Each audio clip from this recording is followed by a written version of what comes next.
Hello and welcome to the class bunk. तो आज हम पढ़ेंगे एरविन गॉफमैन के बारे में। फाइन। तो ये हम इनकी बायोग्राफी देखते हैं। तो इनका जन्म जून 11 1922 कनाडा में हुआ था और इनकी मृत्यु जो ही 1982 फिलाडेल्फिया यूएसए में हुई। जो इनकी फील्ड्स थी, अगर हम उनकी बात करें तो इन्हें sociology, social psychology and symbolic interactionism में इनका जो था काम किया इन्होंने। इनकी जो एजुकेशन थी, उन्होंने इसमें पीएचडी करा सोशियोलॉजी में from the university of Chicago में।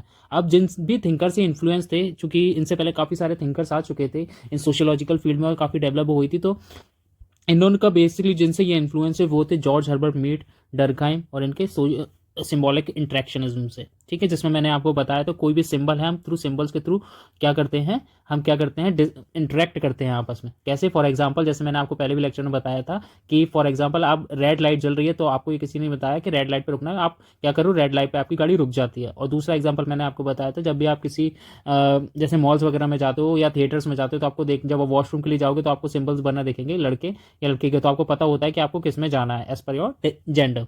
ठीक है। अब इनके मेजर कंट्रीब्यूशन की अगर मैं बात करूं तो इनका बेसिकली इन्होंने क्या करा कि इन्होंने जो एवरीडे की जो रियल लाइफ होती है, डेली लाइफ होती है, उसमें कुछ सोशल इंटरेक्शंस की स्टडी करी और उनको एनालाइज करा। अब वो किया कैसे, तो मेन चीज़ यहाँ पे ये आती है कि इनका क्या मेथोडोलॉजी थी। तो मेथोडोलॉजी बेसिकली इनकी थी ड्रामेटर्जी।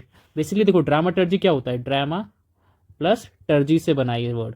तो क्या हुआ कि ड्रामा बेसिकली थिएटर, ड्रामा कहाँ पे होता है, थिएटर में होता है। तो ये थिएटर से ही के अकॉर्डिंगली ही एक्टर्स और उनके सीन्स के अकॉर्डिंग ही सोसाइटी को क्या करते हैं, पढ़ते हैं। ठीक है। तो ड्रामा के थ्रू सोसाइटी को देखते हैं, वहाँ पे कोई एक्टर के अपने आप को कैसे रिप्रेजेंट कर रहा है, या फ्रंट स्टेज पे रह रहा है तो कैसे काम कर रहा है और बैक स्टेज पे तो कैसे पढ़ रहा है, ऐसे ही रियल लाइफ से वो कनेक्ट करके पढ़ते हैं।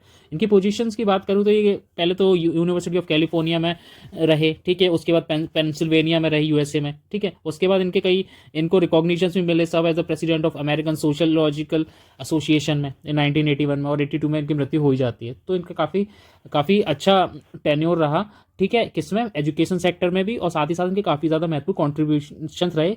इसीलिए हम आज भी इनको पढ़ रहे हैं क्योंकि काफ़ी रिलेवेंट हैं। तो आगे बढ़ते हैं। ठीक है।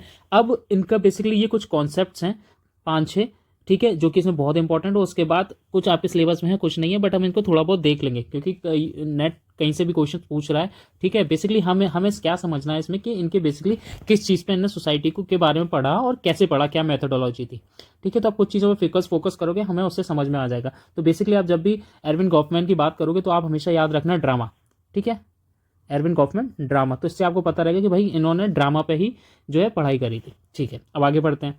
ये इसके इनके कुछ हैं कॉन्सेप्ट, इनको आप पढ़ लेना, हम वैसे तो पढ़ेंगे, इनके नाम एक बार देख लेना। कुछ बुक्स हैं इनकी इंपॉर्टेंट, ये इंपॉर्टेंट हो जाती हैं आपके एग्जाम पर्सपेक्टिव से, तो इनको आप पॉज करके इसका स्क्रीनशॉट ले लेना और इसको याद कर लेना। The presentation of self in everyday life in 1956, एक ये है, एक असाइलम है, बिहेवियर इन पब्लिक प्लेसेस है, इंटरेक्शन रिचुअलिज्म है, स्टिग्मा है, इंपॉर्टेंट है, रिलेशन इन पब्लिक लाइफ है, और मैनी अदर्स है। तो सेम हिंदी में लिखी हुई है, इंग्लिश में लिखी हुई है, ये आप पढ़ लेना।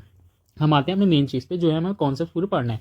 तो ड्रामेटोलॉजिकल अप्रोच क्या होती है, इन्हें सोसाइटी की स्टडी कैसे करी, इन्हें बेसिकली सोसाइटी की स्टडी करी नाट्य दृष्टिकोण के द्वारा। ठीक है, कि जैसे कोई एक थिएटर में कोई परफॉर्मेंस कर रहा है, ठीक है, Kaufman compared everyday life to a theatrical performance where people are like actors performing roles for an audience। तो मतलब वो इस तरीके से डेली लाइफ, एवरीडे लाइफ को पढ़ रहे हैं जैसे कि कोई थिएटर में परफॉर्म कर रहा हो। ठीक है। ठीक है। अब थिएटर में कौन कौन परफॉर्म करता है, एक एक्टर होता है और उसके सामने ऑडियंस बैठी होती है।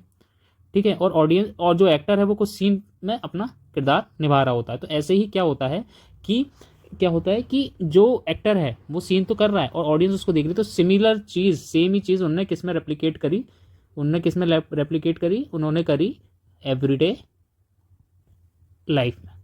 इतना क्लियर हुआ? ठीक है भाई। तो अब इनका इसमें बेसिकली की आइडियाज़ या की पॉइंट्स क्या थे, तो उन्होंने कि सोशल लाइफ को, मतलब जो हमारी सोसाइटी है, इसको ऐसे समझो कि जो हमारी सोसाइटी है उनको उसने देखा एज ए स्टेज की तरह। ठीक है, कंपेयर करा। फिर उन्होंने देखा जो हमारे वहाँ पे पीपल्स हैं, जो लोग हैं, उनको एक्टर्स की तरह देखा। ठीक है। अब कुछ ना कुछ सिचुएशंस हैं, जैसे मानो कुछ सिचुएशंस हो रही है कि किसी ने सुसाइड कर लिया, तो एक सिचुएशन है, अब उसमें लोग कैसे परफॉर्म कर रहे हैं, तो बहुत लोग रो रहे हैं, तो वो कुछ एक्टर्स हैं जो रो रहे हैं, वो सोसाइटी का पार्ट है, वो स्टेज है, वहाँ एक्टर्स हैं परफॉर्म कर रहे हैं। ठीक है। और उस सिचुएशंस को सीन बना दिया। ठीक है, ऐसे कंसिडर कर लिया। ऑडियंस कौन हो गई यहाँ पे, जैसे वहाँ पे भी तो ऑडियंस थी, ऑडियंस कौन हो गई, जिससे वो लोग इंटरेक्ट कर रहे हैं, अदर्स इंटरेक्ट कर रहे हैं। या फिर जो, जैसे अगर मैंने आपको बताया किसी की डेथ हो गई है, किसी की सुसाइड कर ली, तो वहाँ पे जो लोग आ रहे हैं वो दर्शक हैं। ठीक है। तो उन्होंने सोसाइटी को इस तरीके से पढ़ा। अगर मैं जैसे कि बात करूँ, इसमें एग्जांपल दिया, job interviews like a performance way individual candidate tries to appear confident, skilled and polite. तो ये चीज़ हो गई एग्जाम्पल के तौर पे। और जो मैंने आपको सोसाइटी वाला बताया वो भी एक एग्जाम्पल है, ठीक है।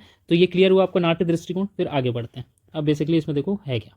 अब प्रेजेंटेशन ऑफ सेल्फ, अब एक्टर है तो अपने आप को कैसे रिप्रेजेंट करेगा, ठीक है, वो भी हम देखेंगे कैसे। बेसिकली देखो, this is about how individual controls how others see them by adjusting their behaviour, speech and appearance.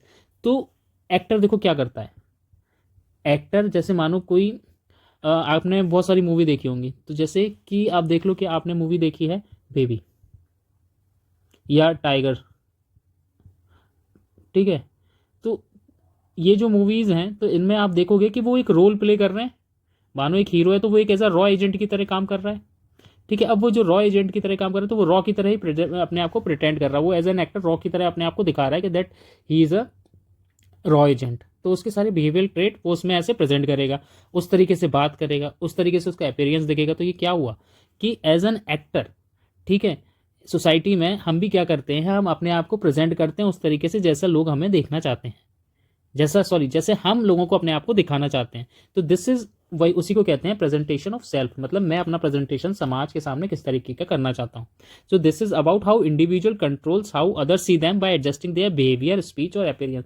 तो हम समाज को जिस तरीके से दिखाना चाहते हैं, हम उसी तरीके से बिहेव करते हैं। हमारी स्पीचेस होती हैं, हमारा अपीयरेंस होता है, ठीक है। तो इसे कहते हैं प्रेजेंटेशन ऑफ सेल्फ या आत्म प्रस्तुतिकरण, ठीक है। अब इसके कुछ मुख्य बिंदु हैं, वो क्या है।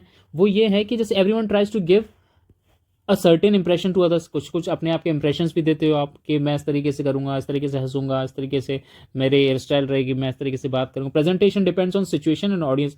आपका प्रेजेंटेशन अकॉर्डिंग टू जो सिचुएशंस होंगी, ऑडियंस होगी, उसके अकॉर्डिंग बदल जाएगा। फॉर एग्जाम्पल आप हो उस पार्टी में, तो आपको कोई जो स्वीपर होगा, ठीक है, जो वेटर्स होंगे, आप किसी पार्टी में हो फॉर एग्जाम्पल, तो वहाँ पे आप उससे अलग तरीके से बिहेव करोगे। और जो वहाँ पे एक जो गेस्ट ऑफ ऑनर होगा या कोई अलग होगा, ठीक है, इंपॉर्टेंट पार्ट होगा उस पार्टी का, तो आप उससे अलग बिहेव करोगे, अलग सिचुएशन में अलग तरीके से बिहेव करोगे। It helps maintain a social change और आइडेंटिटी। और इससे क्या होता है, आपके अंदर एक सोसाइटी में आपके अंदर तो चेंज आती है आपकी इमेज में, ठीक है, सोसाइटी के अंदर, और उसी के आपकी आइडेंटिटी भी चेंज होती है। तो जैसे इसमें एक एग्जांपल दिया, someone might dress formally and act serious in their office but be casual and relaxed at home. तो बात तो सही है कि जब आप ऑफिस जाते हो, बहुत आपके जो मानो कि बहुत हाई लेवल की अथॉरिटीज़ होती हैं, ठीक है, सीनियर मैनेजमेंट होता है, तो वो कैसा होता है, वो बहुत सीरियस दिखेगा ऑफिस में आपको, ठीक है, फॉर्मली दिखेगा। बट जब वो घर पर जाएगा काफ़ी कैजुअल रहेगा, रिलैक्स्ड रहेगा, एट होम वाली ईज फीलिंग करेगा। तो ये क्या हो गया, प्रेजेंटेशन ऑफ सेल्फ। अब आगे बढ़ते हैं। तो सेम चीज़ हिंदी में लगी है, आत्म प्रस्तुतिकरण। मतलब मैंने आपको मतलब समझा दिया, आप हिंदी में उसको पढ़ लेना। देन बात आती है front stage and back stage की। तो जैसे कि हमने देखा कि नाट्य वाले में जो ड्रामेटोलॉजिकल अप्रोच है, तो बेसिकली उसमें क्या है तो उसमें देखो ड्रामा हो रहा है, ठीक है। वो ड्रामा कहाँ होता है, थिएटर में होता है, ठीक है भाई। थिएटर में ड्रामा होता है तो वहाँ पे आपको किस चीज़ की ज़रूरत होगी, एक तो आपको एक्टर होगा, स्टेज होगी, कुछ उसके सीन्स होंगे, कुछ ऑडियंस होगी, ये कुछ चीज़ें जो होंगी। अब देखो जो स्टेज होगी उसमें दो चीज़ें होंगी, एक तो फ्रंट स्टेज होगी जहाँ पे वो एक्टर परफॉर्म कर रहा होगा, दूसरी स्टेज होगी बैक स्टेज, ठीक है। अब जो फ्रंट स्टेज होगी ना, ठीक है, जो मेरी फ्रंट स्टेज होगी, उस फ्रंट स्टेज में एक्टर कैसा रहेगा, वो सिंसियर रहेगा, ठीक है, एक अपनी जो चीज़ें अपने इसको प्रॉपर परफॉर्म कर रहा होगा, यही चीज़ तो होगी, अपना रोल प्ले कर रहा होगा, ठीक है। वहाँ के कुछ नियम कायदे होंगे, कुछ एक्सपेक्टेशंस होंगी ऑडियंस से उसको, तो वो सारी चीज़ें यहाँ पे फुलफिल करेगा, कुल मिला के फॉर्मल रहेगा, ठीक है। अगर मैं बैक स्टेज की बात करूं तो वहां पे कैसा रहेगा, रिलैक्स्ड रहेगा, ठीक है, रहेगा कि नहीं रहेगा, साथ में वो जो खुद है वो वही रहेगा, मतलब उसका वो ट्रू सेल्फ रहेगा। तो ये दोनों चीज़ें क्लियर हुई। अब इसको एग्जांपल से समझो। अगर मैं आपसे कहूं कि एक टीचर है, ठीक है, वो जब स्कूल में क्लास में पढ़ा रही होगी तो बहुत सिंसियर होगी, ठीक है, बच्चों को क्या करेगी, मोटिवेट करेगी, फॉर्मली स्किप करेगी, एक अथॉरिटी मेंटेन करेगी। वहीं जब टीचर वो घर पे जाएगी तो कैसी रहेगी, काफ़ी रिलैक्स रहेगी, ठीक है, एट होम वाली फील आएगी। तो ये क्या हो गया, रोल प्ले, कैसा वाला, front stage and back stage. तो क्लियर हुआ ये चीज़ आपको। तो सेम चीज़ यहाँ हिंदी में लगी है। इसमें एक एग्जांपल भी है, waiter is a cheerful and polite while serving customers but में complain in the kitchen, backstage. तो हाँ भाई, तो क्या होता है, जैसे कि वेटर है तो वो आके आपको पोलाइट और चेयरफुल वे में बात करेगा, बट जब बैक स्टेज या किचन में जाएगा तो क्या करेगा, एक अलग तरीके से बिहेव करेगा, बातें करेगा, गॉसिप करेगा, चुगली करेगा। तो ये सारी चीज़ें क्या है, ये हो गई front stage and back stage, ठीक है। आगे बढ़ते हैं। अब होता है इंप्रेशन मैनेजमेंट। अब इंप्रेशन मैनेजमेंट में क्या होता है, देखो सिंपल, इससे नाम से ही आपको समझ में आ रहा होगा इम्प्रेशन मैनेजमेंट से, कि इसमें क्या है कि जो भी आप अपना इम्प्रेशन, ठीक है, जो भी आप अपना इम्प्रेशन दूसरों पे क्या करना चाहते हो, दिखाना चाहते हो, ठीक है, कि भाई मैं बहुत अच्छा दिखूँ, ठीक है, मैं मेरे अंदर मतलब बहुत कॉन्फिडेंस दिखे, ठीक है, मेरा बिहेवियर अच्छा दिखे, मैं पोलाइट दिखूँ, मतलब एक्स वाई जेड जो भी आप ट्रेट आप सामने वाले को दिखाना चाहते हो, उसे ही कहते हैं इम्प्रेशन मैनेजमेंट। और उसको जो इंप्रेशन दिखाना चाहते हो उसको मैनेज करने के लिए आप कुछ कर रहे हो, उसी को कहते हैं impression management. The process of controlling how other people perceive you during social interaction, तो वो क्या कहलाएगा आपका इंप्रेशन मैनेजमेंट। मतलब कि आप जो भी अपने आप को किसी सामने वाले व्यक्ति को दिखाना चाहते हो उस ड्यूरिंग इंटरेक्शन के टाइम पे, उसको कंट्रोल करने के लिए आप जो भी कर रहे हो वो कहलाया जाएगा इंप्रेशन मैनेजमेंट। अब इसको कैसे समझोगे कि मानो ए है, आप हो, ठीक है, और आप बी आदमी से बात कर रहे हो, तो आप इंटरव्यू का एग्जांपल ले लो, अगर आप ए हो और बी के पास इंटरव्यू देने जा रहे हो, तो आप क्या करोगे उस इंटरेक्शन में, आप अपने आप का जो नेचर है, जो बिहेवियर है, वो अप टू द मार्क रखोगे, ठीक है, तो आप उसमें क्या क्या सही रखोगे, आप उसमें बॉडी लैंग्वेज सही रखोगे, बिहेवियर सही रखोगे, आपके एक्सप्रेशन सही रखोगे, ठीक है, आप अपनी परफॉर्मेंस पे ध्यान दोगे, कॉन्फिडेंस रहोगे, ठीक है। अब इन सब चीज़ों से क्या हो रहा है, वहाँ उस पर जो बी है जो आपका इंटरव्यू ले रहा है उस पर अच्छा इंपैक्ट पड़ेगा, तो उसे कहेंगे इंप्रेशन मैनेजमेंट। अब यही चीज़ जो मैंने आपको इंटरव्यू का एग्जाम्पल दिया, ये आप किसी और चीज़ पे भी कर सकते हो, ठीक है। जैसे आप किसी नए आदमी से मिल रहे हो तो एक अलग तरीके से मिलोगे, कि वो जो आप उस बंदे से मिल रहे हो एक्स वाई जेड से, तो आप उसको नर्वस फील नहीं दिखोगे, आप उसे अच्छे से डेवलप करोगे, बढ़िया से बिहेवियरली बात करोगे, तो उसमें क्या होगा, इंप्रेशन क्रिएट होगा, तो that is called the impression management. Clear हुआ? ओके। तो सेम चीज़ यहाँ लिखी हुई है हिंदी में, ये आप एक बार पढ़ लेना, कॉन्सेप्ट समझो आप। फेस एंड फेस वर्क, अब इससे क्या मतलब है आपका फेस एंड फेस वर्क से, देखो जैसे जैसे फेस जो बता रहा है वो एज नेम सजेस्ट कि जो आपका मुंह है या फेस है, ठीक है, वो आपको क्या कर रहा है, आप बेसिकली अपनी जो सोसाइटी में आपका जो चेहरा है आप उसको क्या करना चाहते हो ड्यूरिंग इंटरेक्शन के टाइम पे, आप उसको बहुत पॉजिटिव सोशल वैल्यू की तरह दिखाना चाहते हो। कि इसको ऐसे समझो कि जो हमारा फेस है, ठीक है, फेस को पॉजिटिव सोशल वैल्यू की तरह, पॉजिटिव सोशल वैल्यू, तो इतना क्लियर हुआ कि पॉजिटिव सोशल वैल्यू की तरह। तो मतलब वहाँ पे आप ऐसा कर रहे हो कि आप जब मतलब किसी से इंटरेक्ट कर रहे हो तो आप वहाँ पे अपने आप को एक पॉजिटिव सोशल पर्सन की दिखा दे हो कि मेरी एक वैल्यू है, मेरी एक चीज़ है, तो उससे क्या होगा, उससे अथॉरिटी भी आपकी जनरेट होगी, कि आपकी जो इमेज है, ठीक है, जो आपकी इमेज है वो एक रिस्पेक्टेबल हो, वो उसको एक्सेप्ट करे, ठीक है। इतना क्लियर हुआ कि अगर मैं इसको पढ़ के बताऊं कि अ face is the positive social value of person claims during an interaction, ठीक है, वो कैसे दिखेगी, वो ऐसे दिखेगी कि मानो आप किसी से इंटरेक्ट कर रहे हो तो आप उससे क्या एक्सपेक्ट करोगे, आप उससे दो चीज़ें तो एक्सपेक्ट करोगे ही, कि वो आपकी अथॉरिटी को एक्सेप्ट करे, दूसरा आप कि आपको रिस्पेक्ट दे, ठीक है। अगर वो इंडिविजुअल, आप यही तो इमेज चाहोगे ना, वो सामने वाले में आपकी इमेज यही चीज़ बने ऐसी कि भाई रिस्पेक्ट दे आपको, एक एक्सेप्टेबल बने, जो इंडिविजुअल चाहता है। अब जो ड्यूरिंग इंटरेक्शन, तो इसी को कहते हैं positive social value of your face. अब फेस वर्क क्या है, इज वॉट, अब इस जो रिस्पेक्ट पाने को और जो लोग आपको एक्सेप्ट करें इसके लिए जो आप काम कर रहे हो उसी को कहते हैं फेस वर्क। क्लियर हो इतना? जैसे मैंने अभी आपको बताया था कि जो आपका इंप्रेशन मैनेजमेंट है, किसी सामने वाले के पर्सन के सामने जो भी इंप्रेशन को आप मैनेज करने में चीज़ें लिखाते हो उसी को कहते हैं impression management. But face work क्या है, अगर आप किसी को अपना फेस दिखा रहे हो, ठीक है, पॉजिटिव सोशल वैल्यू एक्सेप्ट कर रहे हो, ठीक है, आप ड्यूरिंग इंटरेक्शन, और आप चाह रहे हो कि वो आपके रिकॉग्नाइज करे, आपको रिस्पेक्ट करे, ठीक है, तो आप सर्टेन उसके लिए काम कर रहे हो ना, कुछ कुछ बैक एंड में उसका कुछ काम कर रहे होगे ना, उस पर कुछ मेहनत कर रहे होगे, ठीक है, तो उसी को क्या कहते हैं फेस वर्क। कि उस इमेज को बनाने के लिए आप कुछ काम कर रहे हो, उसी को आप कहोगे face work. People try to avoid embarrassment और loss of face, often help people save face in awkward movements, respecting face making smooth and social interactions. तो ये सारी चीज़ें वही चीज़ें जो मैंने आपको बताई। तो इतना क्लियर हुआ, ये फ्रंट फेस और बैक फेस। स्टिग्मा क्या हो गया, स्टिग्मा ये हो गया कि आपके साथ कुछ भी नेगेटिव चीज़ जुड़ी हुई है उसे आपने क्या कहोगे, स्टिग्मा। ये क्लियर हुआ? मतलब इसमें बेसिकली ये होता है कि जो भी आपका बिहेवियर है, ठीक है, एट्रीब्यूट्स है, कोई भी ऐसी कंडीशन है जिससे आपके जो पर्सनैलिटी पे क्या हो, एक डिस्क्रेडिट सा हो, ठीक है, सोसाइटी के अंदर, तो उसे आप क्या कहोगे, स्टिग्मा। सिंपल सी भाषा में बताऊँ, कोई भी नेगेटिव चीज़ आपसे जो भी अटैच हुई है वो आपकी सोसाइटी में इमेज को डिग्रेड कर रही है, उसे कहेंगे स्टिग्मा। तो stigma is a mark of shame, discredit, attach to people who are seen in a different और डेविएंट फ्रॉम सोशल नॉर्म्स। मतलब जो भी समाज की चीज़ों से डेविएटेड है उसे आप क्या कहोगे, स्टिग्मा। अब यही तो होता है बेसिकली स्टिग्मा का मतलब भी। ठीक है, a person with a criminal record में struggle to find work because of social stigma. भाई किसी आदमी का पर्सनल क्रिमिनल रिकॉर्ड है तो भाई इसको जल्दी नौकरी ही नहीं मिलेगी, नौकरी नहीं मिलेगी तो क्या होगा, वही तो एक सोशल स्टिग्मा कहलाएगा उसके लिए। तो ये क्या हो गया, कलंक, जैसे आप हिंदी में कहते हो। ये विशेषताएं हैं जहाँ या पहचाने जिन्हें समाज नकारात्मकता रूप से देखता है। ठीक है, मतलब डिस्क्रेडिट या मार्क ऑफ शेम की तरह ये जो है देखता है। ठीक है, अब बात करते हैं टोटल इंस्टीट्यूशन की।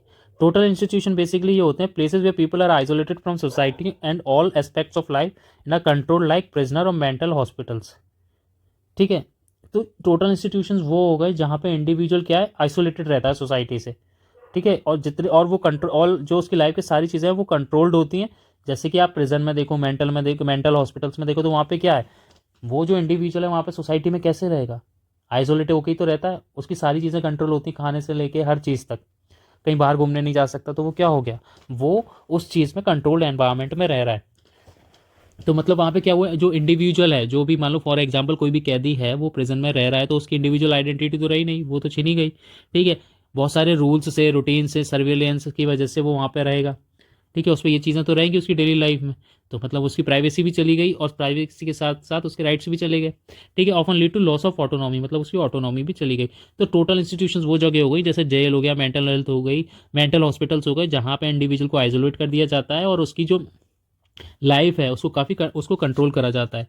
और उसका उदाहरण हो गया जैसे मैंने आपको बताया प्रिजन और मेंटल हाउस हॉस्पिटल्स। ठीक है, तो एग्जाम्पल पे वही लिखा हुआ है। तो टोटल इंस्टीट्यूशंस, अवधारणा, उदाहरण ही मैंने आपको बता दिया। अब रोल डिस्टेंस क्या होता है, रोल डिस्टेंस होता है when someone does not fully identify with the role, ठीक है, they are playing and show they are more than just that role. तो वो एक ऐसी कंडीशन जहाँ पे लोग जो हैं अपने आप को उस रोल में पूरी तरह आइडेंटिफाई नहीं कर पाते, बस वो रोल प्ले कर रहे होते हैं, वो ऐसा दिखाते हैं कि वो उस रोल से कहीं ज़्यादा है। ठीक है, इतना क्लियर हुआ। जैसे कि मैं बताऊँ एग्जांपल पे देखें, अ cashier joking with a friend about how boring their job is while still doing the job professionally. तो मतलब जो बहुत से लोग ऐसे होते हैं ना कि बेसिकली किसी एक सर्टेन पोजीशन पे काम कर रहे हैं, कह रहे हैं यार क्या काम है, ये काम सूट नहीं करता है, ये है वो है, बट अपना काम बहुत प्रोफेशनली बहुत अच्छे ढंग से कर रहे हैं। तो उसे क्या कहते हैं, रोल डिस्टेंस। कि मतलब मैं वो सोसाइटी में वो रोल तो प्ले कर रहा हूँ और मैं उसका पूरे अच्छे तरीके से प्ले कर रहा हूँ, लेकिन उस रोल से, उस पर जो पर्टिकुलर चीज़ है जो मैं कर रहा हूँ या मेरी जो डेजिग्नेशन है ऑर्गेनाइजेशन के अंदर, मैं उससे डिस्टेंस कर ले रहा हूँ। बट मैं अपना काम तो पूरी तरीके से कर रहा हूँ, बट मैं उससे क्या कर रहा हूँ, डिस्टेंस कर ले रहा हूँ, ताकि मैं फुली आइडेंटिफाई हूँ उस रोल से। मैं उससे आइडेंटिफाई नहीं हो पा रहा उस रोल से, बट तब भी मैं काम कर रहा हूँ और ये शो करता है कि मैं उस रोल से कहीं ज़्यादा एक्सपेक्ट कर। तो ये क्लियर हुआ। ओके, तो इसे कहते हैं रोल डिस्टेंस। ठीक है, ये लिखा हुआ है। फिर frames and frame analysis. Frames are mental structure people use to understand what's going on in a situation. ठीक है, तो बेसिकली इसमें क्या है कि a loud conversation might be framed as an argument, just as joke, depending on context. तो basically क्या है कि जो फ्रेम्स है ना वो मेंटल स्ट्रक्चर्स है, पीपल यूज उसको समझने के लिए करते हैं, जैसे व्हाट्स गोइंग ऑन इन किसी भी सिचुएशन के लिए। मतलब फॉर एग्जाम्पल कोई आदमी बहुत तेज तेज बातें कर रहा है, ठीक है, आपस में आर्ग्यूमेंट कर रहा है, बट ये भी तो हो सकता है वो जो करें, जैसे फॉर एग्जांपल आपने अपने कलीग्स के साथ देखो, आप बहुत देर कई बार चीज़ें बातें करते हो, ठीक है, इंटरेक्ट करते हो, जोर जोर से एक दूसरे पे चिल्लाते हो, करते हो, तो बट उसमें उसका कॉन्टेक्स्ट देखा जाता हो सकता है आप एक दूसरे से मजाक कर रहे हो, बट ये भी हो सकता है कि आप दूसरे से लड़ाई कर रहे हो। तो बेसिकली इसी को कहते हैं फ्रेम और फ्रेम एनालिसिस, कि आप उस जो इंटरेक्शन हो रहा है उस चीज़ को आप एनालाइज करो कि वो पॉजिटिव वे में है या नेगेटिव वे में है। कहने का तात्पर्य यहाँ पे ये है कि वो या तो मजाक वो में चल रहा है या आर्गुमेंट चल रहा है। तो इसे कहते हैं आप फ्रेम्स एंड फ्रेम स्ट्रक्चर, कि जो एक मेंटल स्ट्रक्चर है लोगों का समझने के लिए कि चल क्या रहा है आखिर किसी भी कंडीशन में। ठीक है, अब इसके लिए करते कैसे हैं कि people frame experiences to make sense of them. लोग जानने के लिए इसके फ्रेम्स एक्सपीरियंसेस करते हैं। Frame help define reality and guide behaviour. अब इन्हीं फ्रेम्स की मदद से हम क्या करते हैं, इसकी रियलिटी पे जाने की कोशिश करते हैं और उसकी बिहेवियर को गाइड करते हैं। Miss framing can cause confusion और कॉन्फ्लिक्ट, और जो भी इनके मिस फ्रेमिंग्स होती हैं अगर वो सही नहीं है तो वो कन्फ्यूजन और कॉन्फ्लिक्ट भी क्रिएट कर सकती हैं। फिर अगला आता है हमारा सिविल इन अटेंशन। सिविल इन अटेंशन क्या होता है, polite way of ignoring others in public to give them privacy and avoid awkwardness. For example अगर मैं बात करूँ कि जो लोग आपस में एक दूसरे को देखते हैं, ठीक है, और एक फिर एकदम से एक दूसरे से नज़र हटा लेते, जैसे आप कई बार किसी से इंटरेक्ट होता है और एकदम से आप सामने से एक दूसरे से क्या करते हो, नज़र हटा लेते हो, ठीक, उसी को कहेंगे क्या, सिविल इन अटेंशन, ठीक है, सिविल इन अटेंशन। इन अटेंशन मतलब क्या हो गया, अटेंशन मतलब आप किसी को ध्यान दे रहे हो, इन इन अटेंशन मतलब हो गया आप किसी से ध्यान हटा रहे हो, तो सिविल इन अटेंशन। तो बेसिकली सोसाइटी में क्या हो रहा है कि जो लोग हैं आपस को अगर एक दूसरे को देख के इग्नोर मार रहे हैं, किस लिए, for their privacy and to avoid certain awkwardness, ठीक है, तो उसी को कहेंगे हम सिविल अटेंशननेस। अब इससे क्या होता है, इससे ये होता है कि जो लोग हैं वो सब इससे अपने उनको पर्सनल स्पेस भी प्रोवाइड करते हैं, ठीक है, एक रिस्पेक्ट भी देते हैं और एक अननेसेसरी इंटरेक्शन से भी बचने की कोशिश करते हैं। तो बेसिकली सोशल इंटरेक्शन में इस चीज़ का काम है, तो उसे कहेंगे हम सिविल इन अटेंशन। बेसिकली जो अटेंशन है वो आप किसी को नहीं दे रहे हो, आप वहाँ से हट जा रहे हो, आप उसके कुछ भी कारण हो सकते हैं, या तो आप उसको रिस्पेक्ट दे रहे हो, ठीक है, या फिर आप उसको क्या कर रहे हो, आप उसको पर्सनल स्पेस दे रहे हो, या आप उससे सोच रहे हो कि अननेसेसरी इंटरेक्शन में को नहीं करना और आप उसको इन अटेंशन कर देते हो, ठीक है, तो ये होगा सिविल इन अटेंशन। अब इंटरेक्शन रिचुअल्स में क्या होता है, जो रूटीन एक्शंस और expectations peoples use during social interaction to show respect, attention and emotions, ठीक है। अब इंटरेक्शन रिचुअल्स क्या हो गए, अरे भाई सिंपल, आप गुड मॉर्निंग करते हो, प्लीज़ बोलते हो, प्लीज़, थैंक यू बोलते हो, ठीक है। तो अब ये चीज़ें क्या है, ये चीज़ हैं आपकी भाई कि रूटीन एक्शंस हैं, एक्सप्रेशंस हैं people during social interaction to show respect, attention and emotion. तो ये हो गया आपका इंटरेक्शन रिचुअल्स, ठीक है। फिर आगे बढ़ते हैं, फिर embarrassment and social order. Embarrassment आपको पता ही है, एक सोशल नॉर्म है जिससे norm that are broken threaten someone image और face, managing it keep social life smooth. Embarrassment क्या हो गया भाई, किसी के लिए मानो कि फॉर एग्जाम्पल ऐसे समझो कि कोई पार्टी चल रही है बढ़िया सी, अब उसमें कोई लड़की जा रही है हील पहने हुए, वो एकदम से फिसल के गिर गई, तो वो उसके लिए एम्बेरस का काम हो जाएगा। अब वो एम्बेरसमेंट का काम हो जाएगा, ठीक है। तो वो क्या हुआ, अगर उसको वो प्रॉपर मैनेज फिक्स कर ले रहे हो उस मूवमेंट को, ठीक है, ओवर ध्यान नहीं दे रहे उतना, तो वो उसके लिए ओवरकम वाला मूवमेंट हो जाएगा कि भाई हाँ ठीक है हो गया, बट इतना ध्यान नहीं दे, उस चीज़ को आपने अवॉइड कर दिया, फिक्स कर दिया। अब बहुत से लोग इसको क्या करेंगे, इस एम्बेरसमेंट को कम भी करेंगे और कुछ लोग बढ़ा भी सकते हैं, ठीक है। जो बढ़ाएंगे तो वो सोसाइटी में फिर कैसा इंटरेक्शन हो जाएगा, वो नेगेटिव कोनोटेशन में चला जाएगा। पॉजिटिव में रहेगा तो आप सोसाइटी को सूदिंग और कॉम्प्ले वो नॉर्मल बनाने के लिए आप क्या करोगे, एक सर्टेन उस चीज़ को अवॉइड करोगे या उसको रिड्यूस करने की कोशिश करोगे, ये ठीक है। यही चीज़ होती है क्या, एम्बेरसमेंट एंड सोशल ऑर्डर। अब उसी बेसिकली उसी चीज़ को जो है एक सोशल ऑर्डर्स को सर्टेन सोशल मेंटेन करते हैं। जैसे in some trips in public others में लुक अवे और smile politely to reduce their discomfort, कि मतलब आप एक ट्रिप में जा रहे हो पब्लिक में और आप एक दूसरे को देख रहे हो, स्माइल कर रहे हो, और भाई किस लिए, ताकि वो डिस्कम्फर्ट जो आपस में एक दूसरे के प्रति नहीं है वो नॉर्मल हो जाए एक स्माइल के थ्रू, ठीक है। जैसे शर्मिंदा सामाजिक नियमों के टूटने पर होती है, इसे संभालना सामाजिक व्यवस्थाएं बनाए रखती हैं। जैसे कोई गलती से गिर जाए तो लोग देखने के बजाय अनदेखा कर देते हैं, ठीक है। ऐसे ही और भी चीज़ें हैं जो मैंने अभी आपको समझाएंगे। तो this is all about for today's lecture. आज हमने एरविन गॉफमैन को पूरा कंप्लीट कर लिया है, ठीक है। बस इनके यही कॉन्सेप्ट है, तो इसमें आप बेसिकली ड्रामा याद रखना, अरविंद गॉफमैन ड्रामा, तो इनने सोसाइटी को ड्रामे की नज़र से देखा, ये इनकी मेथडोलॉजी थी, ये इंपॉर्टेंट चीज़ है। और इनके जो मैंने की कॉन्सेप्ट्स, ठीक है, की कॉन्सेप्ट्स और जो बुक्स बता रखी हैं वो आप एक बार देख लेना, ठीक है। उनके कॉन्सेप्ट को याद कर लेना, स्क्रीनशॉट ले लेना, मैं आपको टेलीग्राम चैनल पे भी प्रोवाइड कर दूंगा।